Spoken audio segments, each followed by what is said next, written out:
Hello, and welcome back to our Introduction to Yang 88 Simplified Long-Form Breakdown.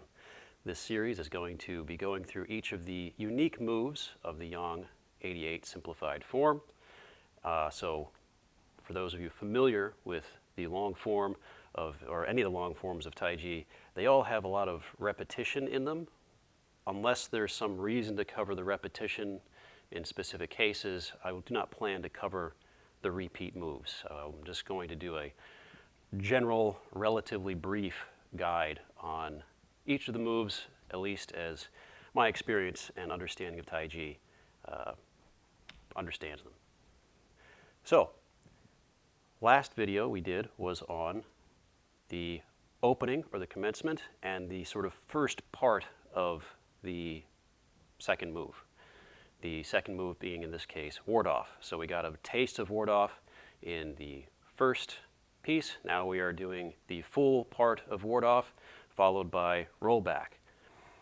For the purposes of simplicity, we will be breaking down the first couple of moves in half. So typically speaking, this entire sequence of moves is called grasp sparrow's tail. We're only going to be doing half of that because we can break that down into Penglu Jian, ward off, forgive my Chinese pronunciation, ward off, rollback, press, and push. There is enough to cover in ward off and rollback that it seems fitting to just do about 10 or 11 minutes just on that subject, and then an additional 10 or 11 minutes on press and push. As mentioned in the first part of this series, we are looking not just at the external parts of the moves, or what my hands are doing in space, or where my feet are positioned, which is important, but also the internal awareness. What should I be thinking about, and what should I be feeling interiorly as I do the moves? Because often that is something many students, especially those students trying to get from the beginner level up into the intermediate level, and even many who are in the solidly, thoroughly intermediate level trying to get that boost up into a more advanced understanding, struggle with, because at the end of the day we learn by seeing things, not usually by feeling things, but unless you've practiced Tai Chi before. So with that in mind, we can go ahead and look at the moves. Having completed the first part of this first move, we now continue into ward off. So we will be shifting our weight, turning our foot, shifting into the left foot, into the heel, and step forward, shift, expand just as before, settle. Now, completing ward off, turn to the corner, hands come up and lift, shift. As you shift your weight, settle into the back leg and pull the arms down towards your core. Good. So, as you can see, we are sort of doing a repetition of the first part of this move on the other side. We step out, we're on the left, then we step out, and now we're on the right. And we're facing 90 degrees from where we began. When we are doing our forms, we want to position ourselves in space, but we don't want to make this positional understanding relational to the space too much. In other words, we don't want to do our moves and always remember, all right, in this direction, when I do this move, I am looking, in this case, at the parking lot. Instead, what we want to do is make that relational understanding according to direction. So when we begin our forms, we always begin, we refer to this as Tai Chi North. There's no mystical meaning to it. It's just, that's the direction that I begin the form facing. It's, in this case, it's not actually north, it's west-ish. But we're going to refer to that as north. So when we're facing this direction, this now becomes Tai Chi. Yeah, if you said west, you're wrong. It's Tai Chi east. So we start off, proceed north, and then step out and proceed east. Much like in the beginning part of this move and this posture, it is indeed a ward off. So we are thinking of expansion. In fact, in all of our Taiji motion, we are going to be concerned with expansion or compression. The truth is, in reality, you're dealing with both at the same time in different parts of the body. However, Usually we want to be considering one more than the other, but not neglecting the other. As you get more into applicative aspects of Taiji and its martial theory, as you train pushing hands, as you train wrestling and fighting with it, you will eventually find that the masters have a simultaneous understanding of this expanding aspect and this compression aspect at the same time. And this goes from being a conscious awareness where you are thinking about these things to a much more subtle and almost instantaneous understanding on contact. I can't illustrate that here because that's not really the focus of this particular presentation. But if we ever do some video exegesis on pushing hands, then that's the time to get into it then. So with the ward off, we are expanding into space. This expansion, I think I noted before, it should kind of feel like you're stretching. So the internal feeling, what your body is going to be feeling, is whenever we do normal stretches like forward bends, hamstring stretches, straddle stretches, arm stretches, whatever, we're going to feel that the muscles and tendons are being pulled inside the body, and sometimes it's a rather pleasant feeling if we're very stiff. If we're stretching to our limits, it is not the most pleasant feeling in the world. And if you go past your limits, as sometimes martial application is telling you to do to other people, under threat, then it's even less pleasant than that. However, you can also get a stretch without having to apply force to a part of our body. In this case, we're thinking of stretching the muscles, stretching our body to a limit and sort of like to fill as big of a shape as I can. So when we hold, say, standing post, one way of training standing post is to get into our posture, remember what our posture is, and then find the posture. This is one way of doing it. And then if we want to be training our expansion aspect, then we think of keeping this position, keeping the arms in this position, the legs where they are, not moving per se, but then stretching to fill as much of this as I can. And I'm going to feel pressure, I'm going to feel tension basically, being activated all along the chest, through the arms, all the way out to my fingers as I start to really expand as much as I can without breaking any of my fundamental Taiji postural principles. So in the ward off, that's one thing we can do in the movement. Remember, as we go through this form, that the form is kind of like a textbook. And for many of us at the beginner level, we don't understand the language that the book is written in yet. The language of body mechanics, the language of postural awareness, of how to relax even, which is, I guess, part of postural awareness. So at the beginner level, we are usually learning the language, learning the grammar, learning the diction of what this book is written in. And then once we know the language a bit better, then we can start reading the book. And that's where we truly engage with what the form is presenting to us. The other thing to remember is that because these are movements and postures, you can train them slightly different ways in order to get slightly different things out of them. So I recommend students do this, like you pick one or two moves out of the form, maybe four actually, it's a very short sequence, and just play around with, once you know them, you don't do this too prematurely, but once you know them, play around with different ways of expressing those moves. So one way that we can do this is if we're focusing on our ward off and our expansion. If we're really focusing on that, then every move, find that in the move. And as we expand, consider how to expand. Remember, expansion is not just a push in one single direction. It is like the inflation of a balloon in space. You inflate a balloon in order to fill a particular space. Once we can get that out of the move, such as in ward off, step out, shift the weight, expand like you're inflating the balloon, then you also want to think of what the next move is concerned with most, which is the rollback, or the contraction, the compression even.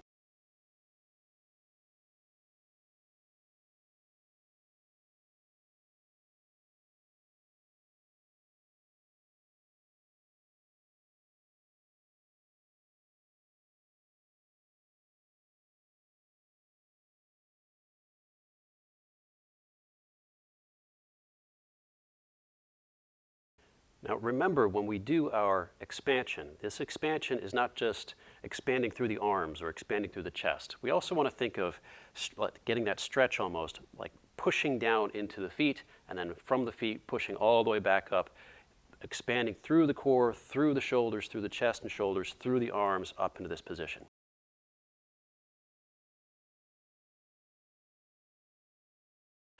When we train this, we can train this as hard and as rigidly as we want, but that'll only get you so far. I recommend for beginners to do this only a little bit, because you want to, most beginners when they're trying out Taiji for the first or even fifth time, they will have certain presumptions about the body, and they will believe themselves to be relaxed when they're not, and that happens to everybody. So when we chest out, when we think of this expansion, you can go ahead at the beginning, like do it as tense as you can so that you can feel the muscles that you're dealing with. You want to have an internal awareness where you can like locate, all right, I'm tense in the elbow, I'm tense through the shoulders, I'm tense through the chest. And then once you get here, then think, all right, now where am I tense? Keep this position, and now relax where I can feel where I'm tense. Relax, relax, relax. And then you'll start to feel like that stretch that you just got by getting that first expansive tension. That stretch is the tension. And it's like you just pulled something taut, and now you're draping the rest of your body around that stretch. That's good. You want that. When we train Taiji at a higher level, or even just a little bit of a higher level, we can play with that. And by play with it, I mean we can decrease or increase the tension, but you want to be aware of that tension, and you want to find that tension first and then relax around it, and then you'll realize, oh, that tension's actually my frame. So in the act of finding your frame, or what you're doing with this expansion at the beginning level, when you're doing it really, really hard and then relaxing around that hardness, is finding your frame. Now, next move. So we've just covered a bit of internal aspects to ward off. So now we move on to rollback. Often when instructors are teaching Taiji to new students or even intermediate students, and sometimes even to advanced students, we will think of this as we want to illustrate one aspect and then illustrate the opposite aspect. At the beginning level, you're fine. It's okay to do that, because you don't want to break a student's mind too quickly. In reality, of course, every move is both at the same time. So in this case, we have ward off and expansion. The next move, rollback, illustrates the opposite of that expansion, which is going to be, I usually refer to it as contraction or compression, which are two different things, but it depends on how we're thinking of it. You can almost think of it as if ward off is an advance and an assertion of territory and space, rollback is going to be, you can think of it as a retreat, but don't keep that word too long in your mind, because it's really not, but as perhaps a feint or a pulling back of lines. The important thing about this is typically when we think of an assertion of space or an expansion, we often think of the opposite of that being collapse. It's not collapse. Collapse is when you lose your structure entirely. You lose your frame. We never want to collapse in Tai Chi. If you collapse, it's over, as you can probably imagine. So instead of collapse, think of a controlled pulling in, pulling down, pulling off center, but more like an invitation almost. So an invitation inward. So in the case of ward off, we are coming to the front door of the house. In rollback, we are inviting them into the house. The analogy will make a little bit more sense later on, I'm sure, but possibly in another part of this series. But the basic idea here is we don't want to just get into our nice, firm, perhaps rigid, although it shouldn't be, posture, and then think, oh, relax, go noodle arms. No, not good. Instead, we want to maintain our frame, maintain perhaps the stretch. The stretch will move as our arms move. It'll go to different places in our frame. And then first piece we do, we drop just a bit in our core and relax our back hip as we push from the front leg into the back leg, And that's going to be prompting this shifting backwards motion. As a note of external attention, whenever we are shifting our weight in Taiji, which happens all the time, almost all the time, we want to be shifting from our core. So we don't want to think of this moving around, right? Kind of covered that a bit in the first piece. We want to think of this, our core, and this staying on top of our core, on top of in a certain way the whole time. There are going to be some postures in which you have a slight forward sort of cantilever almost, a forward bend, a fold, I should say. It's a fold through the hips. You see this especially in Chen style and in Wu style. However, we don't want to think that's a whole thing by itself. Ignore that for now, but that even in those folded cases, this and this are operating in union, and this is still, for postural sake, over top of this. So when we are shifting backwards, we don't want to think of pulling our weight backwards, because that's going to prompt us from thinking from up here and then tilting backwards. And then we're sort of doing this motion where our core is behind this, being led around like by a chain from up here. Should be the other way around. This is our navigational control. This is our seat of command, our core, dantian. So when we shift our weight back, we think of pushing through the front foot and then almost like you're going to sit down into the back foot. But remember all of our basic Taiji postural pieces. We want our pelvis to remain dropped. In other words, we don't want to think of sitting. When we sit into a chair, we can keep our pelvis dropped until a certain point when our weight's too far behind us, the pelvis butts out and we plunk down. So don't go that far. But we still want to think of sort of relaxing the legs, relaxing the hips such that we pull back and almost like we're sitting. That's the completion of at least what the lower body is doing for rollback. The hands will be going from your ward-off posture. You'll be turning the hips, and as you turn the hips, the hands lift, and then remember, seat the shoulder, drop the elbow, and as you do that on the right hand, the left hand is going to also settle before we begin our shift back. Shifting back prompts the hands to drop, and then we finish by just a little slight turn back to neutral in the hip position. So since we're turning all the way open this way, almost all the way open for the bring the hands up, shift, and then turn the hips back to neutral upon completing the move. Because then we're going to be turning them that way for the next move, but get there when we get there. Now, internally, what are we doing? I mentioned we're shifting the weight, and I mentioned before that we are compressing. We are inviting in almost. I hesitate to use the term pulling for reasons that will become clear, hopefully, now, actually. When we think of pulling or pushing, those movements are usually unidirectional. You have a specific vector. I'm pushing in this direction, I'm pulling in this direction. And I can change that direction in simple ways, just by pulling and then turning and then pulling in a different direction. But that's not really what we want to be doing here. That's one expression of this move is as a pull and a turn. I mean, it looks pretty obvious like that if you have just watched people pull each other. That's the most immediate thing that comes to mind as we do this move.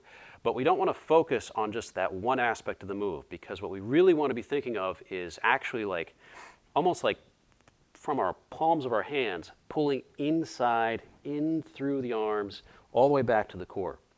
When we reach a level of relaxation that is appropriate for Tai Chi, which most people don't realize it, but if they're actually training, they get it quicker than they realize. We want to think almost like, we've got our control nexus, our bridge, our cockpit, our awareness in our core, and then we want to think of like marionette strings coming up from the core all the way out to the palms of our hands. When we are doing expressive, expansive movements like ward-off, those strings kind of get, they're able to push outwards. When we're doing compression moves or pulling moves, sometimes referred to as more yin moves, I'd be hesitant with some terminology, but that seems appropriate, then we're thinking of pulling inwards, pulling from here. But our mind isn't really here. This is a distant place. Our mind is back here, ideally.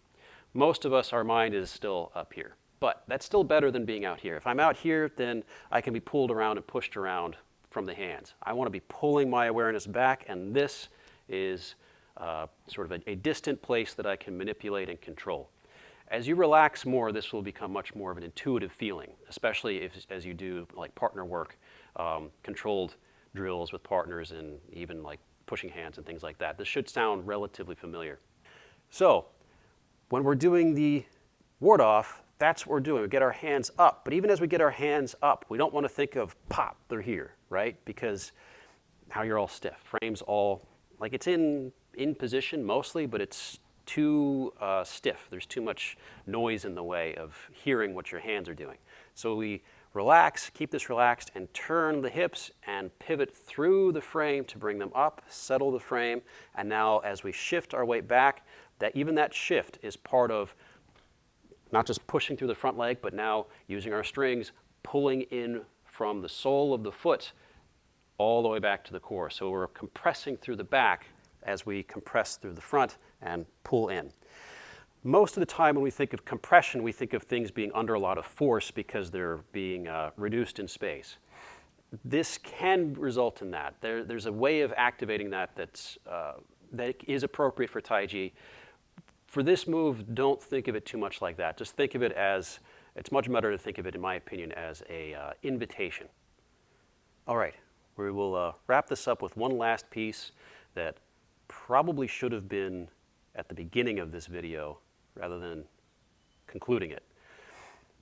When you learn Taiji, you hopefully learn about the 13 postures, or 13 they're not really all postures. They're really sort of 13 methods or 13 principles to keep aware of. And these are not, there are certain physical principles to always remember in Taiji, like never lock your arms, never close your joints, never keep your pelvis dropped, keep your chin tucked, all these types of things.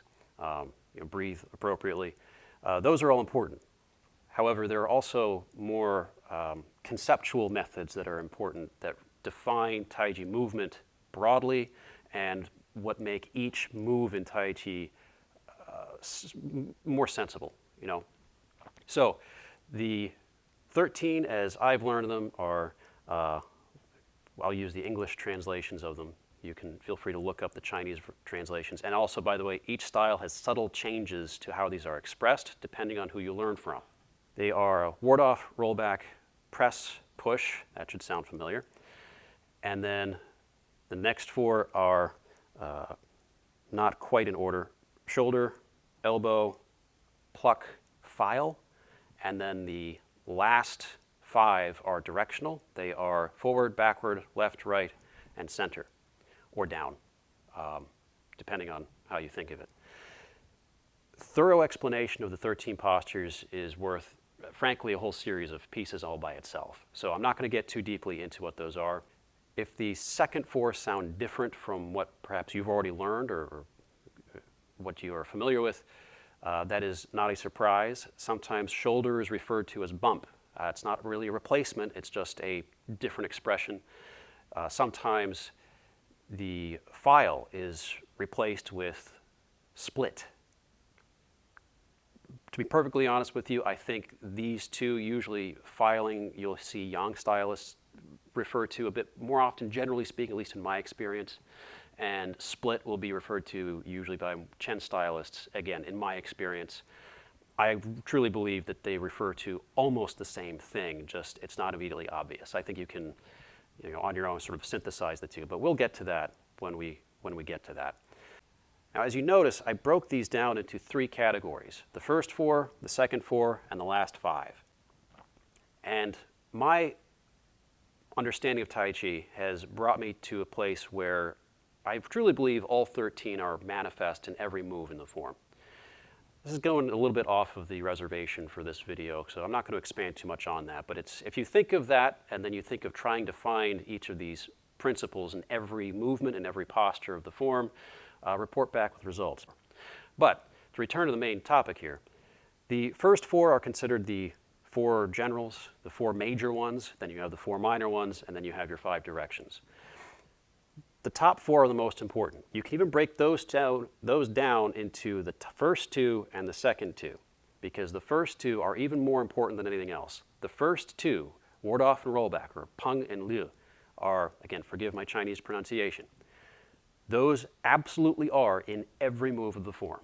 There is always an expression of expansion and an expression of contraction. There is always an assertion of territory and an invitation in every move in the form. And subtle adjustments to how you express those, how you do the movement, will determine whether you're doing more of one and less of the other, or vice versa, depending on the context in which you need to use them in.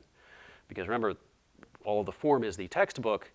You know, you're learning the textbook, you're reading the textbook in order to get something out of it and learn something. Taiji is also a martial art, so you should be able to use some of this in some martial capacity. Hopefully that is self-evident. Now, the next two on the list, which are press and push, are also very important, and some of the main avenues by which Taiji expresses martial power, but that's for the next video. In fact, that's for the next part of this series. So that brings us to the end. I'm sure there are things that I forgot to mention because I take only brief notes when I do these. We have covered ward off and rollback. We have covered a brief introduction to the 13 postures or methods of Taiji. And we are setting ourselves up for the next two, which will bring us to the completion of Grasp the Sparrow's Tail. As I've said before, these are supposed to be treated as supplements to existing instruction. I do not intend anyone to be trying to learn this form from these videos. If you already know this form, or the form it's derived from, which is typically considered 108 moves, either way, if you've already learned this form and you're looking for some other aspects to it, or something to focus on when you do your training, or perhaps you learn this form and you're not learning under anybody right now and you just want to get more out of it, that's more what I'm trying to target here.